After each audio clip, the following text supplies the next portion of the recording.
Hello there. We finally have the outcome from this year's general election because the final vote counts have been dropped. There's two little factors that might still make a little bit of a change to the makeup of Parliament. The first is the by-election in Port Waikato. That's really just a case of waiting for the National Party MP to win because they've never not voted National there. The other is the fact that one of the four seats that flipped based off the preliminary results to the final results was done by 4 votes. 4. Don't let anybody tell you your vote doesn't count. 4 damn votes made a difference here.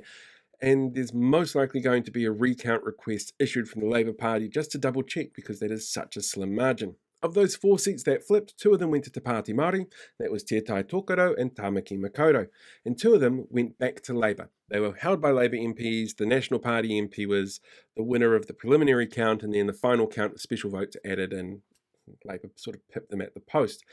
Which means that we now know that the makeup of Parliament is a little bit different to what it was. The Green Party and Te Pāti Māori have their largest ever caucuses, which just goes to show that Labour's move to the centre probably wasn't the smartest move for them in the long run.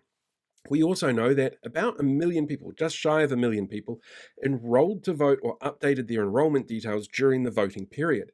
And that's part of the reason why it takes so long to get this final count. Each one of those enrolment updates have to be checked and double checked in their votes then validated. It's a huge process on top of counting the 603,257 special votes, which was about 25,000 more than was being expected by the media. And that's because the criteria for being able to do a special vote or an international vote was extended this year and made a hell of a lot easier. So the final changes that we saw were not really surprising. It turns out that the National Party lost 2 seats, but all of the right-wing blocs lost a little bit of percentage of the overall party vote. Unfortunately, New Zealand First did not lose enough points, though, to get rid of their number 8, Tanya Let's Nuremberg the Politicians Unkovic.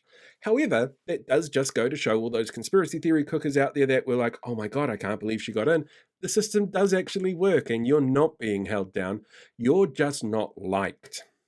Sorry, just how it is. In fact, those 8 freedom parties that popped up during this year's election, during the special count redistribution of total party votes, they got less than 1% of an increase across all of them. In fact, their voting numbers are comparable to what we saw in the 2020 election. They weren't there in the 2017 election, but yeah, there wasn't a huge increase in terms of voter turnout for them, but we can't be sure how much of them play a factor for New Zealand First. It's just impossible to know.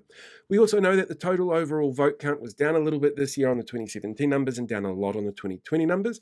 It was 78.2% of voters turned out for this year's election versus 79.8% for the 2017 election.